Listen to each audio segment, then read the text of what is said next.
आज संडे होता. संडे म्हणजे माझ्यासाठी खूप आळशी दिवस. पण घरातली कामं तर सुटणार नाहीत. सो मी घेतली गॅलरी साफ करायला. हा टेबल साफ करून घेतला. नंतर किचन वट्याकडे गेले. किचन वट्या क्लीनच होता, त्यामुळे फक्त कपडा मारून घेतला. नंतर आंघोळीला गेले. आंघोळ करून आले. लास्टला एवढंच काम बाकी होतं. मग त्यात थोडी नवऱ्याची मदत घेतली. माझ्या नवऱ्याने मला हा टेबल सेट करून दिला.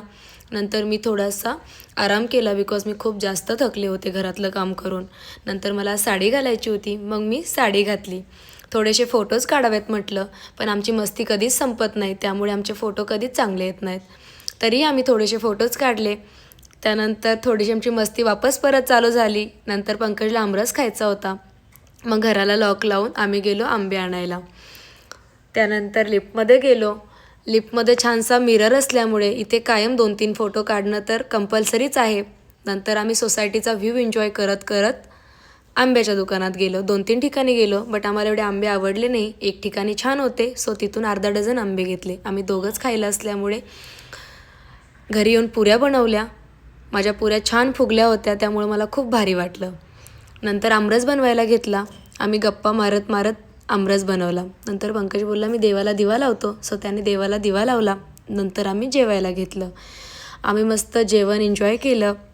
छान गप्पा मारत मारत जेवण केलं. नंतर मग पंकज बोलला तुला आज खेळायला घेऊन जातो. तर आम्हाला खेळण्यासाठी आमच्याकडे काहीच नव्हतं, सो आम्ही गेलो बॅडमिंटन आणण्यासाठी दुकानामध्ये. नंतर दुकानात गेलो, बॅडमिंटन घेतलं आणि माझा आनंद तर तुम्ही बघतच असताल. मी खूप खुश होत आहे. नंतर आम्ही फटाफट गेलो ग्राउंडला. तिथे गेल्यानंतर बाकीही लोक खेळत होते. आम्हाला थोडा स्पेस भेटला, मग आम्ही तिथं खेळायला स्टार्ट केलं बॅडमिंटन. मग मस्त बॅडमिंटन खेळलो. खूप दिवसानंतर आम्ही असं दोघं ग्राउंडवर जाऊन बॅडमिंटन खेळत होतो. ते पण आमच्या सोसायटीमध्ये. आम्ही कधीच खाली जाऊन असं खेळलो वगैरे नाहीत, त्यामुळे हे खूप भारी होतं आमच्यासाठी. नंतर दमलो होतो. नंतर मग घराकडे निघलो.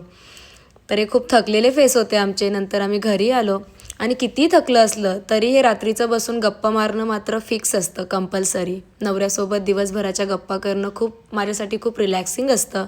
सो आम्ही गप्पा मारल्या. नंतर मग मी गेले झोपायला. Good night.